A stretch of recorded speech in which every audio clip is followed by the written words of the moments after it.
Hi and welcome back to my channel. Today I'll be talking about how to tell your colleagues at work that you have epilepsy. Keep watching.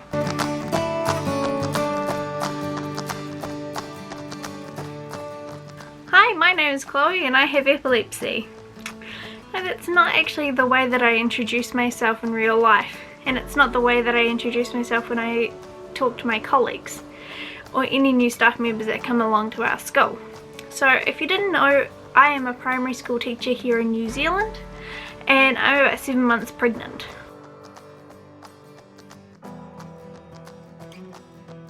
The need to explain about my epilepsy started back in Teachers College. Now back then I was pretty stubborn and I only wanted to tell my lecturers just in case I did have a seizure in one of their classes.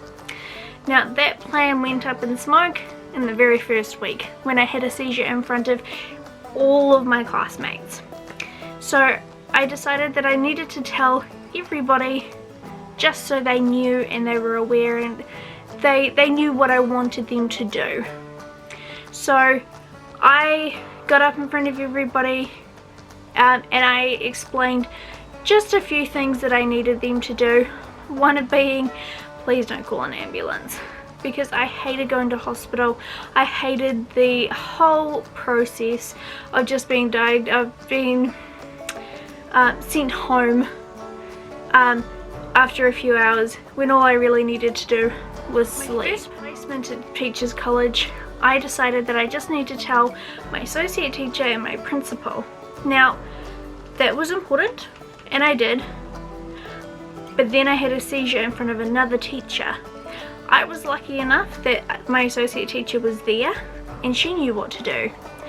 If she hadn't have been there, it could have been quite different. So my second placement, I told everybody. Now this happened to be a primary school and secondary school combined. I only told the primary school because that was the only place I was going to be working in.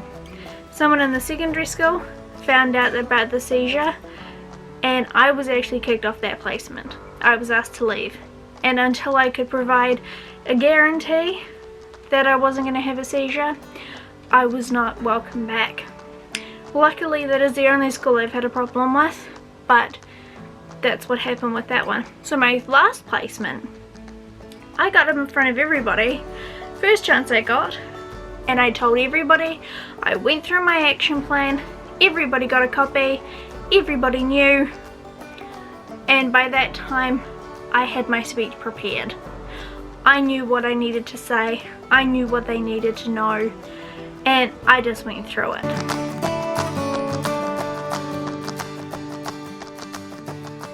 So now obviously being a fully registered teacher, I do need to tell schools when I start working there.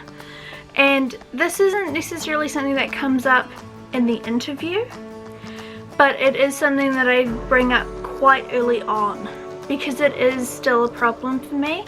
My seizures are not super duper controlled. I do still have them frequently enough that they need to know what to do. So I do still get up in front of the whole staff as soon as I can and I go through my action plan. Everybody gets a copy. The school I work at currently has 3 learning centres, and every learning centre has a copy of that action plan in that centre, just in case I'm there and I have a seizure, people can go through it, and that has been really helpful. Every time I have a seizure, I'm able to refine my action plan that I give people, because sometimes it's a little vague or it's something that needs to be tweaked.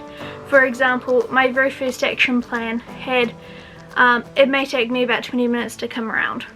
Now, 20 minutes, in 20 minutes, I will be starting to actually wake up, and I'll be able to nod, and I'll be able to kind of move around a little bit in a deliberate way. They didn't know that. They didn't know that it was me coming around. So they got nervous and they called an ambulance. Now, I needed to be more specific. with it. So that is a big. So I have 5 tips on telling your colleagues. Tip number 1, be open and honest. If you are open and honest and confident, people will feel more confident in helping you if something does happen. Also, if you're open and honest about it, they get the information that you want them to know. Instead of just saying, hey, I've got epilepsy, a little bit on the quiet, people might go and research it and get completely wrong ideas about what your condition actually is. So, be open and honest, answer their questions, and just go through what you want them to know. Tip number 2, have your action plan ready. This actually shows your school that you are a professional, and it also means that the information that they have is the information you want them to have. So a lot of times when I've had a seizure in schools, they've actually followed the action plan pretty closely. That means that they've called my husband before calling an ambulance. This is prior to me being pregnant. My action plan changed when I got pregnant. But they were able to follow the action plan. Well, they knew what to expect. They were calmer, so when I was coming around, I felt a whole lot more calm, and knowing that the people around me knew what they were doing. Tip number 3, if you don't want to get up in front of everybody in a staff meeting, or stand up in front of a whole group of people, send out an email. Send out your action plan or a copy of your action plan via email. People still need to know, and people still need to know how to help you. But if you don't really want to get up in front of everybody, send it out via email. Tip number 4, find your local advocacy group. When I was at Teachers College, that was one of the first things that I did, because I wanted to use resources that they had for teachers with epilepsy. Now, I found that there were none, but they did have a lot on teaching kids with epilepsy, so there were some more basic resources that I could give my kids to actually explain what it was.